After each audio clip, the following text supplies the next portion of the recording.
Good morning all of you. आज हम संचार का महत्व डिस्कस करेंगे कि संचार का क्या महत्व है, इसको समझना हमारे लिए क्यों आवश्यक है ना। इससे पहले व्याख्यान में हमने देखा था कि संचार का क्या अर्थ है, संचार की क्या परिभाषाएं हैं। तो आज हम संचार का महत्व, इम्पोर्टेंस ऑफ कम्युनिकेशन की चर्चा करेंगे।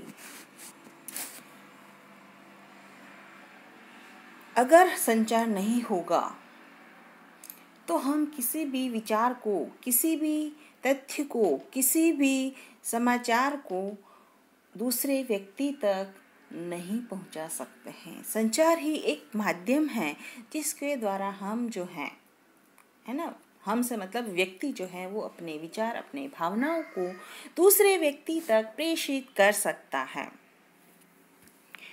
हॉलैंड के अनुसार संचार वह बल है जिसके द्वारा कोई व्यक्तिगत संचार वाहक दूसरे व्यक्तियों के व्यवहार को परिवर्तित करने के लिए संवेदनाएं प्रेषित करता है।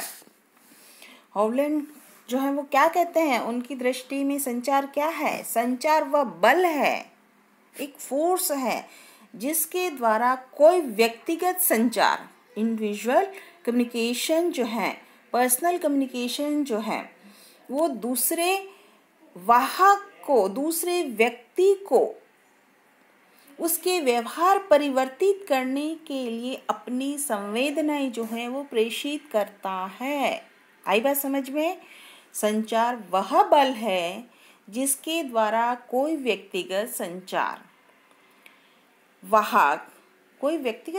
वाहक दूसरे व्यक्तियों के व्यवहार को परिवर्तित करने के लिए अपनी संवेदनाएं प्रेषित करता है, अपनी भावनाएं व्यक्त करता है या भेजता है। मतलब हमें किसी के व्यवहार को परिवर्तित करना है तो वो सकारात्मक विचार, वो सकारात्मक तथ्य उसके सामने प्रेषित करने हैं ताकि उनको सुनकर उस व्यक्ति के व्यवहार में आंशिक परिवर्तन आए।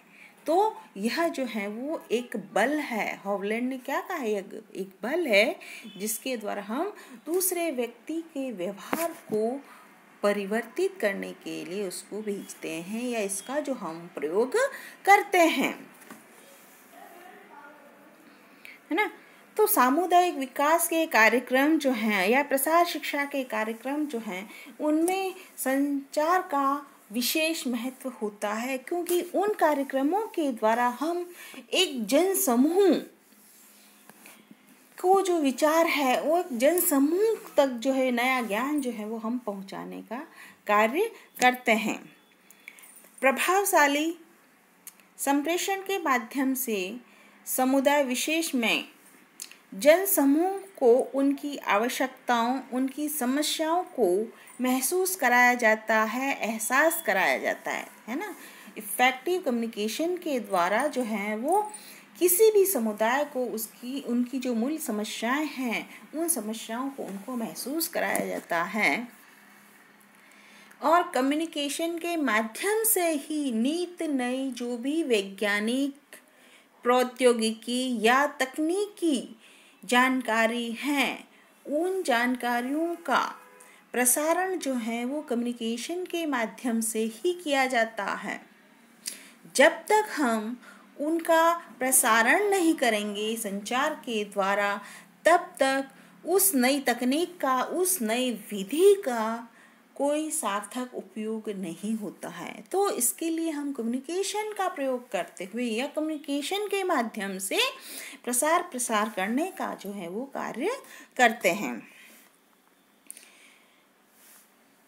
कम्युनिकेशन के माध्यम से ही स्थानीय लोगों की जो पारंपरिक मनोवृत्ति है उसको परिवर्तित करने के लिए उन्हें प्रेरित करते हैं। जो पुरानी रूढ़िवादियाँ, जो पुरानी कुरीतियाँ चल रही हैं समाज में अभी भी व्याप्त हैं, जैसे दहेज प्रथा है, मोतर्ना प्रथा है है ना, या बाल विवाह है, तो ये जितनी भी पारंपरिक कुरीतियाँ हैं या लोगों की जो ये मनोवृत्तियाँ हैं, उन मनोवृत्तियों को परिवर्तित करने के लिए हम क्या करते हैं, कम्युनिकेशन के माध्यम से उन तक जो है वो सकारात्मक विचार जो है, सकारात्मक संदेश जो है वो पहुंचाते हैं, ताकि धीरे धीरे उनमें परिवर्तन आए। साथ ही विकास के कार्यक्रमों में उस स्थानीय जनता की भागीदारी सुनिश्चित करने में भी कम्युनिकेशन का महत्वपूर्ण योगदान है। हम कोई भी विकास का कार्यक्रम लें, उस विकास के कार्यक्रम में अगर हमें वहाँ की जनता की भागीदारी चाहिए, क्योंकि जब तक वहाँ की जनता उसमें भागीदार नहीं होगी, उस कार्यक्रम की सफलता नहीं होगी। तो उस कार्यक्रम की सफलता के लिए हमें कम्युनिकेशन की आवश्यकता होती है। हम कम्युनिकेशन के द्वारा ही उन्हें मोटिवेट करते हैं, उन्हें प्रेरित करते हैं, जिससे वो उस कार्यक्रम में बढ़ चढ़कर भाग ले सकें। अगला महत्वपूर्ण महत्व है समुदाय के लोगों में नवाचार। नवाचार किसी भी क्षेत्र का हो सकता है, जैसे कृषि, पशुपालन, गृह व्यवस्था या नवीनतम जानकारियां या तकनीकों का प्रयोग करने के लिए लोगों को प्रेरित करने में कम्युनिकेशन का ही योगदान है। इसके द्वारा लोग जो हैं वो प्रेरित होकर, कम्युनिकेशन के माध्यम से मोटिवेट होकर अपना जो लिविंग स्टैंडर्ड है उसको ऊपर उठा सकते हैं, उसको उन्नत बना सकते हैं।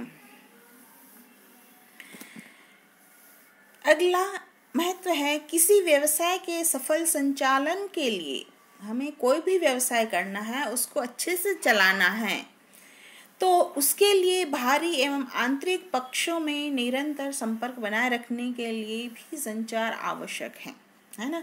हम कोई भी नया व्यवसाय स्टार्ट करते हैं, तो उस व्यवसाय को हमें चलाने के लिए, अपने कस्टमर्स को बनाए रखने के लिए हमें कम्युनिकेशन की आवश्यकता है। कम्युनिकेशन के द्वारा ही हम अपने जो कस्टमर्स हैं उनको आकर्षित करते हैं, उनको बांधे रखते हैं, है ना। अगला महत्व है प्रबंध कार्यों को सफलतापूर्वक संपन्न करने में संचार की अपनी महत्वपूर्ण भूमिका होती है। जितने भी प्रबंध के कार्य हैं उनको अच्छे से संपन्न करने में किसकी भूमिका होती है, संचार की महत्वपूर्ण भूमिका होती है। जैसे प्रबंध प्रक्रिया के तहत कौन सा कार्य कैसे किया जाना है, कब करना है, किसे करना है, किसके निर्देशन में उस कार्य को करना है, इसमें समन्वय किसके द्वारा स्थापित किया जाएगा तथा कार्य प्रणाली को कैसे प्रभावित बनाया जाएगा, है ना।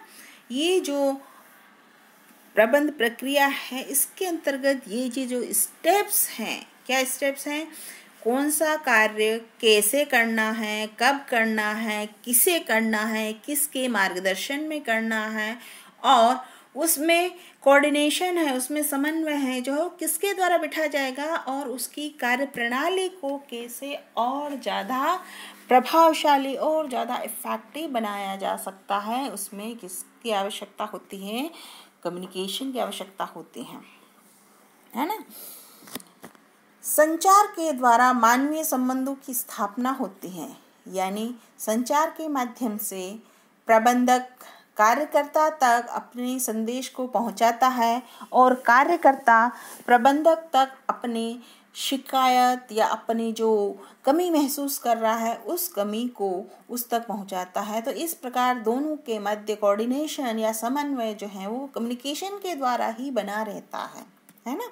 जो प्रबंधक है और जो वर्कर है, उन दोनों के बीच में उनके जो विचार जो हैं वो एक दूसरे तक कम्युनिकेशन के माध्यम से ही प्रेषित होते हैं।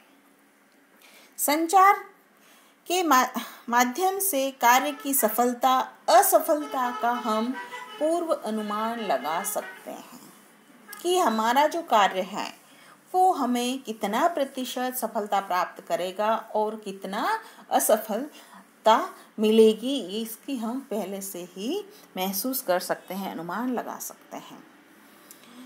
संचार से जनसंपर्क स्थापित करते हैं, जिससे किसी कार्य की प्रगति की हमें जानकारी मिलती है। यही है कि हमारा जो कार्य है वो किस हद तक हमें सफलता दिलाएगा, कि जानकारी जो है वो हमें संचार के माध्यम से ही मिलती है। संचार प्रशिक्षण, विकास और अनुसंधान कार्यों में अपनी महत्वपूर्ण भूमिका निभाता है। मतलब कोई भी ट्रेनिंग करनी है, कोई डेवलपमेंटल प्रोग्राम करना है या कोई रिसर्च वर्क करना है, तो सब में कम्युनिकेशन की ही भूमिका होती है। इसके अभाव में हम जो है वो कोई कार्य नहीं कर सकते हैं। तो इन सभी बातों से, इन सभी बिंदुओं से आपको अच्छे से स्पष्ट हो गया होगा, आपको अच्छे से क्लियर हो गया होगा कि संचार का हमारे दैनिक जीवन में कितना महत्व है। यदि संचार नहीं होगा तो हम अपने किसी भी प्रकार की भावनाओं को, किसी भी प्रकार के विचारों को, किसी भी प्रकार के संदेश को दूसरे व्यक्ति तक या व्यक्तियों तक नहीं पहुंचा सकते हैं, उसको किसी भी रूप में हम प्रकट नहीं कर सकते हैं। तो उससे हमारा किसी भी प्रकार का डेवलपमेंट नहीं होगा, है ना। तो हमारा अपना खुद का, समाज का और देश के डेवलपमेंट के लिए हमें जो है वो कम्युनिकेशन की महत्वपूर्ण भूमिका होती है। Thank you everyone.